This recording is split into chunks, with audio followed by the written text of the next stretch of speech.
Hello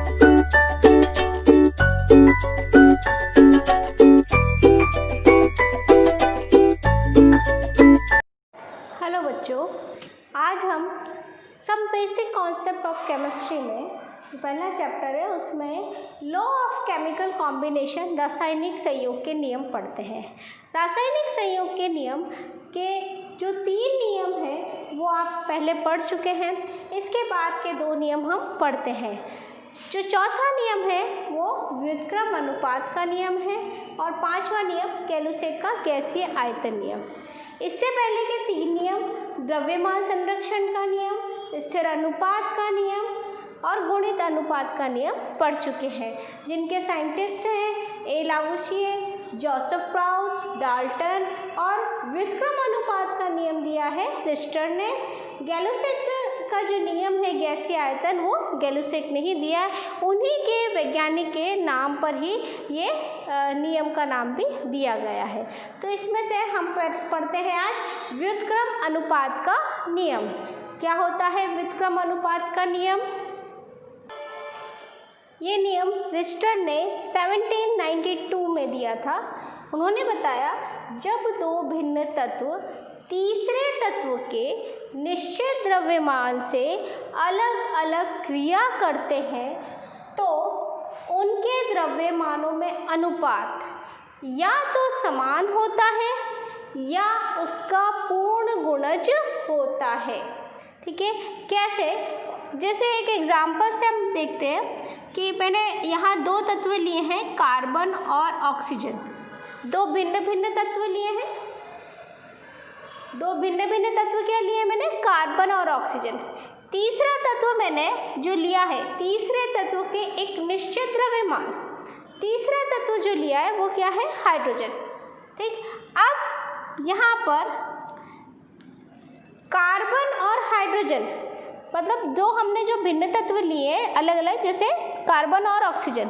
अब ये carbon भी हाइड्रोजन से क्रिया करता है और ये ऑक्सीजन भी हाइड्रोजन से क्रिया करता है।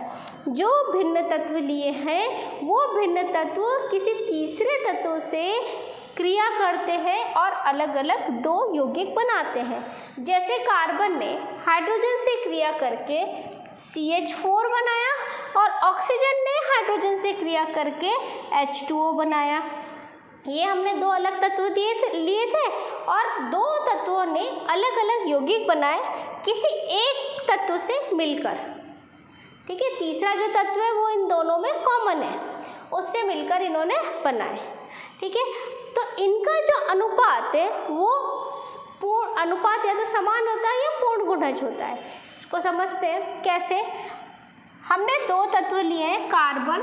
अब ये जो इसको समझते हैं पहले, कार्बन और हाइड्रोजन, ये 2 तत्व मैंने लिए। कार्बन और ऑक्सीजन तो भिन्न तत्व है, जो इसकी बात मैं कर रही हूँ। भिन्न तत्व मैंने क्या लिए हैं? भिन्न तत्व कौन से लिए अपन ने? कार्बन और ऑक्सीजन। और जो तीसरा तत्व है, तीसरा तत्व जिसकी बात हो रही है वो तीसरा तत्व कौन सा है? हाइड्रोजन। ठीक है, ये आपस में यौगिक का निर्माण करते हैं अलग अलग। तो अब जो पहला यौगिक बना है CH4, उसमें कार्बन जो है उसका द्रव्यमान प्रतिशत कितना है? 12 ग्राम। यहाँ पे कार्बन कितना है? 12 ग्राम। हाइड्रोजन इसमें कितना है? 4 ग्राम। एक हाइड्रोजन 1 ग्राम मान के चलते हैं, तो 4 हाइड्रोजन यहाँ पर है तो 4 ग्राम। ठीक है, अब इसी तरह से हम यहाँ पर ऑक्सीजन और हाइड्रोजन, ये 2 हमने तत्व भिन्न भिन्न लिए थे। इसमें ऑक्सीजन और हाइड्रोजन, ठीक है, ऑक्सीजन और हाइड्रोजन को मैं एस से लिख देती हूँ पहले हाइड्रोजन, क्योंकि हम H2O बना रहे हैं। तो ये 2 भिन्न तत्व हैं, कार्बन और ऑक्सीजन। इन्होंने समान तत्व के लिए मैंने ये सर्कल बनाया, समान तत्व हाइड्रोजन से क्रिया करी। यहाँ पर H2O का जो निर्माण हुआ ये क्या है? ये है CH4 और यहाँ क्या बन रहा है? H2O। H2O का जो निर्माण हुआ, H2O के निर्माण में हाइड्रोजन जो था वो हाइड्रोजन का प्रतिशत जो द्रव्यमान था वो कितना था? 2। और यहाँ ऑक्सीजन कितना है? 16 ग्राम। ठीक है, अब यहाँ हाइड्रोजन दोनों में भिन्न भिन्न दिख रहा है, तो हम जैसे रासायनिक अभिक्रिया को संतुलित करते हैं, ठीक है। अगर हम उसको संतुलित करके इसको देखें, आप चाहे तो ऐसे भी लिख सकते हैं, लेकिन हम इसको बराबर करके भी एक बार देखते हैं।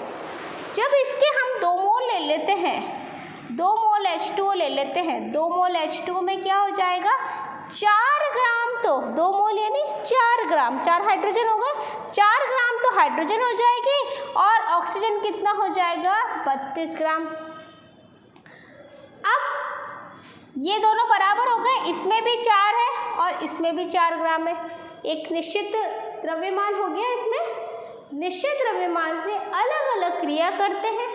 तीसरा तत्व जो है उसका एक निश्चित द्रव्यमान हमने कर लिया 4 ग्राम, अलग अलग क्रिया करते हैं तो उनके द्रव्यमान, मतलब ये जो अलग अलग क्रिया कर रहे हैं तो उनके द्रव्यमान यानी कि कार्बन और हाइड्रोजन के द्रव्यमान या तो समान होते हैं या उसके पूर्ण गुणज होते हैं। जैसे अब यहाँ पे कार्बन और इन दोनों यौगिकों में कार्बन और ऑक्सीजन का हम द्रव्यमान देखते हैं तो 12:32 आ रहा है, जिसको हम लिख सकते हैं 3:8 लिख सकते हैं, ठीक है। अब इसी तरह से ये जो हमने भिन्न भिन्न तत्व दिए, ये भी आपस में संयोग करके एक यौगिक बनाते हैं CO2। इस CO2 में हम देखते हैं कि कार्बन जो है वो कार्बन 12 है और ऑक्सीजन कितना है 32, तो ये भी क्या हो गया 3:8। तो ये आपस में द्रव्यमान या तो समान होते हैं या उसके पूर्ण गुणज होते हैं, ठीक है। इसी तरह से हम एक दूसरा एग्जाम्पल भी देखते हैं। दूसरा एग्जाम्पल क्या होता है, दूसरा एग्जाम्पल हम जैसे देखते हैं, हमने 2 भिन्न तत्व लिए हैं। भिन्न तत्व क्या लिए हैं हमने, कार्बन और सल्फर। ये कार्बन और सल्फर एक तत्व ऑक्सीजन से क्रिया करते हैं, जैसे मैंने पहले बताया था हाइड्रोजन से क्रिया कर रहे थे कार्बन और ऑक्सीजन। तो ये 2 भिन्न तत्व क्या हो गए, हमें कार्बन और सल्फर लिए। तीसरा जो तत्व है, तीसरा तत्व जिसके निश्चित द्रव्यमान से ये दोनों संयोग करते हैं, वो तत्व लिया है हमने ऑक्सीजन, ठीक है। अब यहाँ पे कार्बन और सल्फर, कार्बन और ऑक्सीजन मिलकर बना रहे हैं CO2, सल्फर और ऑक्सीजन मिलकर बना रहे हैं SO2, और ये जो 2 भिन्न तत्व हैं ये भी आपस में मिलकर CH2 बना रहे हैं, ठीक है। अब इनका उसी तरह से हम रेशो देखते हैं कि रेशो क्या है।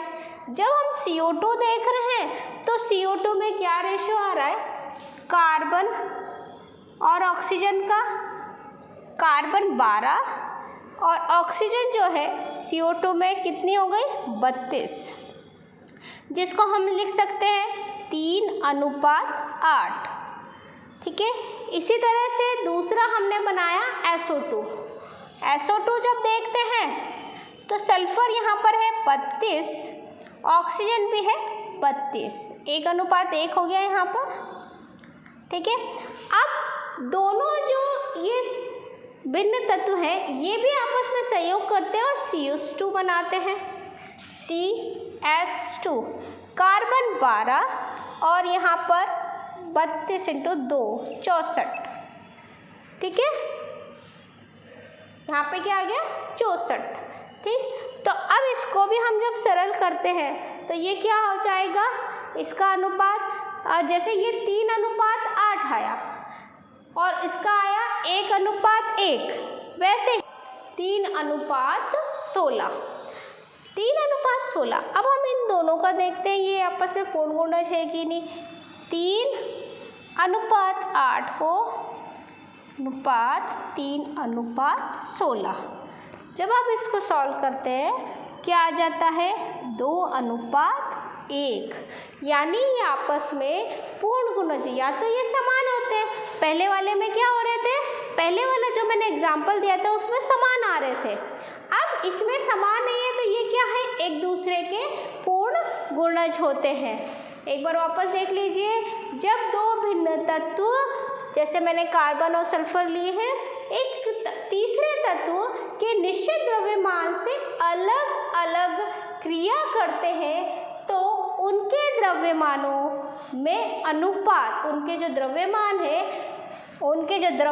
है अनुपात या तो समान होता है, ये सब आपस में या तो समान होते हैं, जैसे या तो समान होता है या उनका पूर्ण गुणज होता है।